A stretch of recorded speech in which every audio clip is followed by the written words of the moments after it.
Magtatrabaho ka doon. Magkano sweldo kailangan mo? Lapit ka. Sige, magkasundo tayo.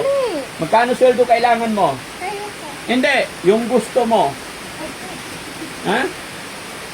Palagay mo, magkano? Ha? Dali. Ha? Kahit magkano na. Bakit kasi? Ba't gusto mo magtrabaho? Bakit ba? Ba't ka na gusto magtrabaho? Ha?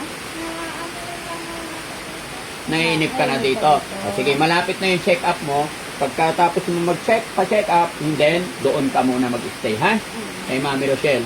Magtatrabaho siya doon, mga kababayan. Hindi po siya beneficiary doon. No? Magtatrabaho na siya. Yay! Congratulations! Ha? Hindi pwede. Sinong kasama niya? Sinong kasama niya dito? Sila Gabriel, yung bonsong kapatid mo. Gusto mo talaga sumama kay Mami Rochelle. Hintay-hintayin lang natin. Pagalingin muna natin si tatay. Pagbalik namin, na? Kasi kawawa si tatay. Pag aalis ka, malulungkot si tatay. Relax lang. Na? Okay? Huwag kang mainip. Inip na siya, mga kababayan. Matagal naman daw. Ha? Kinalapit ka niya. Ano sabi? Kailan? Kailan tayo? Sabi niya, kailan? Kailan? Oh. Ang tagal na.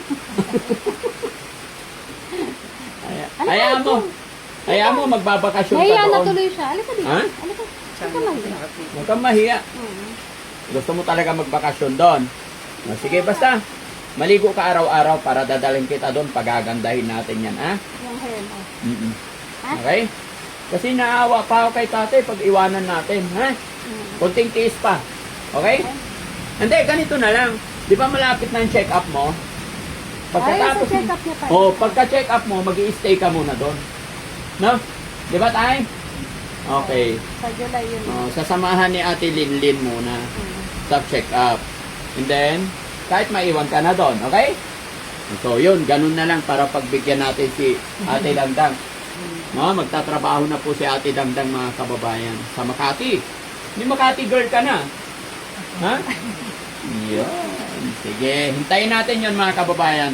Ano magiging Lalo maganda kalalabasan. si Ate Dangdang doon. Ate Dangdang. Ha? Marunong ka ba magsulat? Gagawa ka resibo, ha? Very good. Sige. Sabihin mo sa mga viewers natin, hintayin nyo ako dyan sa Makati ko nang. Dali! Ha? Sabihin mo ha? Ha? Ayan. Ayan. Okay na.